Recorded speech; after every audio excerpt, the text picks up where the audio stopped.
નમસ્કાર,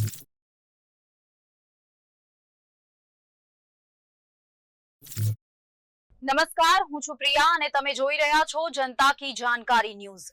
નજર કરીએ આજના સમાચાર ઉપર। દેવભૂમિ દ્વારકાના બેટ દ્વારકા ખાતે સુદર્શન બ્રિજ વિકસિત થયા બાદ દિવસે ને દિવસે યાત્રાળુઓ તથા પ્રવાસીઓમાં ખૂબ જ મોટી સંખ્યામાં વધારો જોવા મળી રહ્યો છે।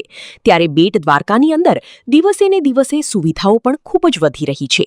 જ્યારે આજ રોજ બેટ દ્વારકા ખાતે ખવાસ રજપૂત સમાજના અગ્રણી અજયભાઈ રાઠોડ દ્વારા એક નવું સાહસ કરી અને ખૂબ જ સુવિધાઓથી ભરપૂર એક રેસ્ટોરન્ટનું ઉદ્ઘાટન કરવામાં આવ્યું છે।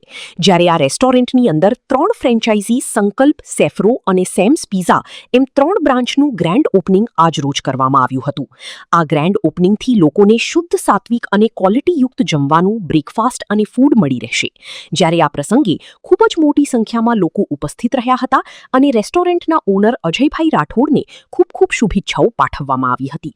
જ્યારે આ પ્રસંગે સંદીપભા માણિક દ્વારા રિબન કાપી અને આ રેસ્ટોરન્ટને ખુલ્લું મૂકવામાં આવ્યું હતું અને આ પ્રસંગે સાધુ સંતો, મહંતો, અધિકારીશ્રીઓ અને આજુબાજુ વિસ્તારના લોકો બહોળી સંખ્યામાં ઉપસ્થિત રહ્યા હતા। જય દ્વારકાધીશ। મારું નામ અજય જીવુભાઈ રાઠોડ છે। બેટ દ્વારકાનો રહેવાસી છું। આજ અમે લોકોએ મોદી સાહેબનું ડ્રીમ પ્રોજેક્ટ જે સુદર્શન બ્રિજનું જે હતું તે પૂરું થયેલું હતું। ત્યારબાદ સુદર્શન બ્રિજને લઈને અનુલક્ષીને અનેક ગણો ટ્રાફિકનો વધારો થયો હતો।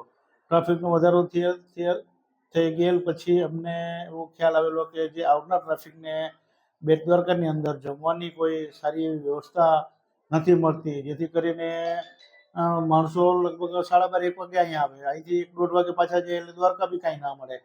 એને અનુલક્ષીને અમે આજે એક ફ્રેન્ચાઇઝીનું ઓપનિંગ કર્યું છે। અમે સંકલ્પ, સેફ્રોન અને સેમ્સ પિઝા એમ એજન્સીનું ઓપનિંગ સારું એવું રેસ્ટોરન્ટ ઊભું કરેલું છે કે આવનાર બેટ દ્વારકામાં આટલો વિકાસ થયા બાદ આપણે જોઈએ છીએ આજે કે એકી સાથે 3 બ્રાન્ડ આવી છે, સંકલ્પ, સેફ્રોન અને સેમ્સ પિઝા। એટલે નોર્થ ઇન્ડિયન ફૂડ થઈ ગયું, સાઉથ ઇન્ડિયન થઈ ગયું અને છોકરાઓ માટે ફાસ્ટ ફૂડ થઈ ગયું।